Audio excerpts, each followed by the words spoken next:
Hi everyone, welcome to my channel Shasmina's diary. மீண்டும் ஒரு புதிய முயற்சி உங்கள் எல்லாரையுமே சந்திக்கிறதுல ரொம்பவுமே மகிழ்ச்சி. நிறைய ரெசிபிஸ் வைரல் ஆகலாம், ஆனால் ஒரு சில ரெசிபிஸ் மட்டும்தான் பார்த்ததுமே ட்ரை பண்ண தோணும். அந்த மாதிரி தோணி ட்ரை பண்ணின ஒரு சாண்ட்விச் ரெசிபி தான் இது. இந்த ரெசிபியை யார் கண்டுபிடிச்சாங்களோ தெரியல, ஆனால் கண்டுபிடிச்சவங்களுக்கு ஒரு பெரிய தேங்க்ஸ். ஏன்னா இதை சாப்பிட்டதுமே ஷவர்மா பக்கமே போக மாட்டீங்க. ஷவர்மாவுக்கே செம்ம டஃப் கொடுக்குற அளவுக்கு சூப்பராக இருக்கும்.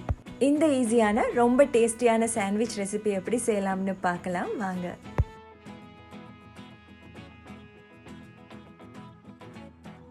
இப்போ இந்த சாண்ட்விச் செய்கிறதுக்கு தேவையான பொருட்களை பார்த்துடலாம்.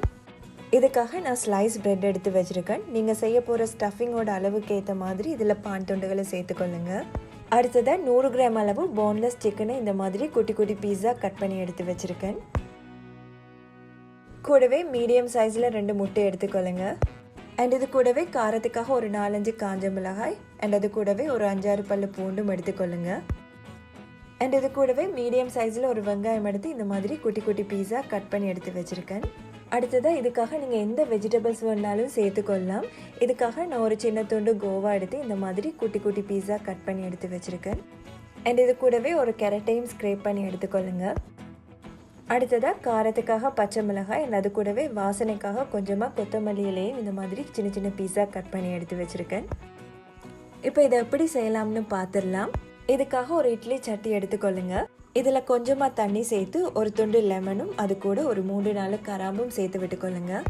இது நான் வாசனைக்காக தான் சேர்த்துக்கொள்கிறேன். உங்ககிட்ட இல்லைன்னா நீங்கள் இது ஸ்கிப் பண்ணி விட்டுக்கொள்ளுங்க. இப்போ இதில் நான் இட்லி தட்டை சேர்த்து விட்டுக்கொள்கிறேன். இப்போ இதில் இருக்க ஒவ்வொரு குழியிலையுமே இது மாதிரி நான் எடுத்து வச்சிருக்க பொருட்களை சேர்த்து விட்டுக்கொள்கிறேன்.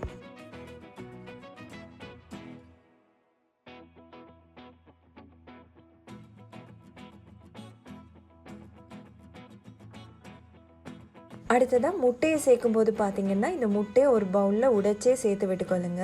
ஏன்னா நீங்கள் எடுத்த முட்டையில் சில வேளை எக்கோட வெயிட் ரொம்ப அதிகமாக இருக்கும். ஸோ இதை அடுத்த குழிக்குமே வலிஞ்சு போயிடும். ஸோ நீங்கள் இதை சேர்க்கும் போது கரண்டி அளவுகள் வச்சு சேர்த்து விட்டுக்கொள்ளுங்க.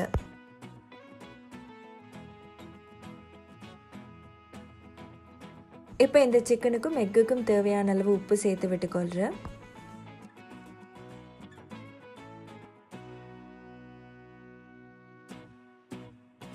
முட்டைக்கு தேவையான அளவு மிளகுத்தூளும் சேர்த்து விட்டுக்கொள்ளுங்க. இப்போ இது ஒரு 15 நிமிஷம் வரைக்கும் வேக வச்சு எடுத்துக்கொள்ளலாம். இதை நீங்கள் இட்லி தட்டில் தான் வேக வைக்கணும்னு இல்லை, அவசியம் இல்லை. இது ஒரு பிளேட்டில் கூட நீங்கள் வேக வச்சு எடுத்துக்கொள்ளலாம். 15 நிமிஷத்துக்கு அப்புறமா இதை ஓப்பன் பண்ணி பார்க்கலாம். நாம் சேர்த்த சிக்கன் எக் எல்லாமே நல்லாவே வெந்து வந்திருக்கு. இப்போ இதை வெளியில் எடுத்துக்கொள்கிறேன். இப்போ இதில் நான் வேக வச்சிருக்க சிக்கனை வேறொரு பிளேட்டில் மாற்றி விட்டுக்கொள்கிறேன். இதுக்கப்புறமா நம்ம வேக வச்ச எல்லாத்தையுமே அரைச்சி எடுத்துக்கொள்றதுக்காக ஒரு மிக்சி ஜார் எடுத்துக்கொள்ளுங்க. இதில் நான் வேக வச்ச பொருட்கள் எல்லாத்தையுமே இந்த மாதிரி ஒவ்வொன்றா சேர்த்து விட்டுக்கொள்கிறேன்.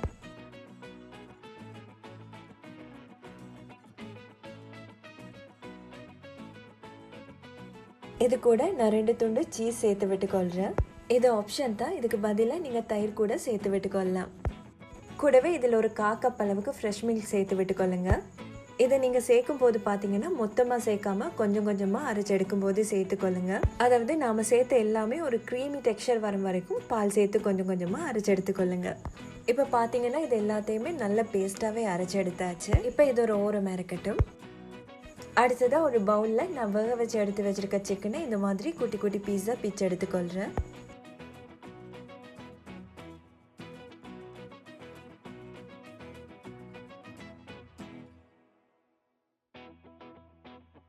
நீங்கள் சிக்கனுக்கு பதிலாக ஃபிஷ் அப்புறம் சோயா மீட் கூட தாராளமாக சேர்த்து விட்டுக்கொள்ளலாம். அடுத்ததாக இதில் நான் கட் பண்ணி வச்சுருக்க வெங்காயத்தை இந்த மாதிரி உதிர்த்து சேர்த்து விட்டுக்கொள்கிறேன். கூடவே கேரட்டையும் சேர்த்து விட்டுக்கொள்ளுங்க. அடுத்ததாக கட் பண்ணி வச்சுருக்க கோவாவையும் சேர்த்து விட்டுக்கொள்ளலாம். கூடவே பச்சை மிளகாய் கொத்தமல்லி இலையும் சேர்த்து விட்டுக்கொள்ளுங்க. இப்போ இதில் நம்ம ரெடி பண்ணி வச்சுருக்க பேஸ்ட்டையும் சேர்த்து இது எல்லாத்தையுமே நல்லாவே மிக்ஸ் பண்ணி எடுத்துக்கொள்ளலாம்.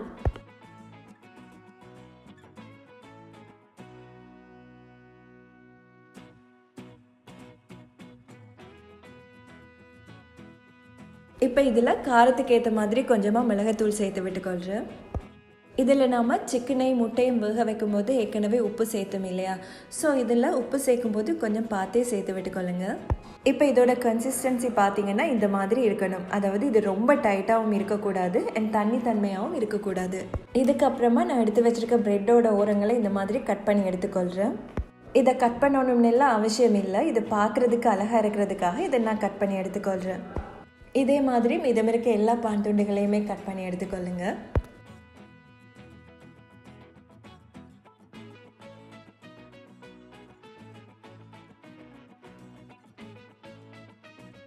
இப்போ இதில் நம்ம ரெடி பண்ணி வச்சுருக்க ஸ்டஃபிங்கை ஈவனாக எல்லா இடமுமே படுற மாதிரி பரப்பி விட்டுக்கொள்ளலாம்.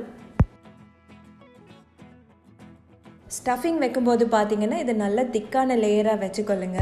அப்போ தான் இது உங்களுக்கு சாப்பிடும்போது நல்ல டேஸ்டியாக இருக்கும். இப்போ இதில் ஸ்டஃபிங்கை சேர்த்து விட்டதுக்கப்புறமா இதே மாதிரி இன்னொரு ப்ரெட்டையுமே மேலே வச்சு க்ளோஸ் பண்ணி விட்டுக்கொள்ளுங்க. க்ளோஸ் பண்ணினதுக்கப்புறமா லேசாக இந்த மாதிரி ப்ரெஸ் பண்ணி விட்டுக்கொள்ளலாம். இதே மாதிரி மீதம் இருக்க எல்லா ப்ரெட்டிலையுமே இந்த ஸ்டஃபிங்கை சேர்த்து விட்டுக்கொள்ளுங்க.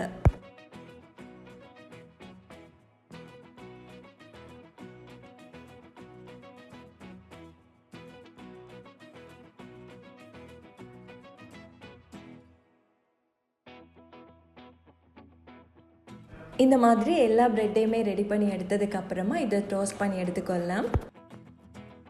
இதுக்காக ஒரு பேன் எடுத்துக்கொள்ளுங்க. பேன் நல்லா சூடானதும் இதில் நான் கொஞ்சமாக பட்டர் சேர்த்து விட்டுக்கொள்கிறேன். சேர்த்து ஸ்டவ்வை லோ ஃப்ளேமில் வச்சு நான் ரெடி பண்ணி வச்சுருக்க ப்ரெட்டை இதில் ஒவ்வொன்றா சேர்த்து விட்டுக்கொள்கிறேன்.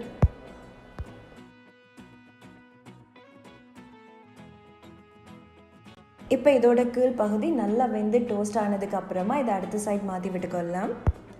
இதை திருப்பும் போது இன்னொரு ப்ரெட் கீழே விழுந்துடாமல் இன்னொரு கையால் சப்போர்ட் கொடுத்து இதை திருப்பி விட்டுக்கொள்ளுங்க. இப்போ பார்த்தீங்கன்னா ரெண்டு சைடுமே நல்லா வெந்து டோஸ்ட் ஆனதுக்கப்புறமா இதை வெளியில் எடுத்துடலாம். இதே மாதிரி மீதம் இருக்க எல்லா ப்ரெட்டையுமே டோஸ்ட் பண்ணி எடுத்துக்கொள்ளுங்க. இதை டோஸ்ட் பண்ணி எடுத்துக்கொள்கிறதுக்காக நீங்கள் தோசைக்கல், தவா கூட யூஸ் பண்ணிக்கொள்ளலாம். நீங்களே பாருங்கள், இது நல்ல கலரில் செம்ம கிறிஸ்பியாக சூப்பராகவே ரெடியாகிருக்கு. இந்த ரெசிபியை வரப்போகிற இஃப்தாருக்கு கண்டிப்பாக ட்ரை பண்ணி பாருங்கள். ரொம்ப ரொம்ப ஹெல்த்தியான, ரொம்பவே டேஸ்டியான ரெசிபி.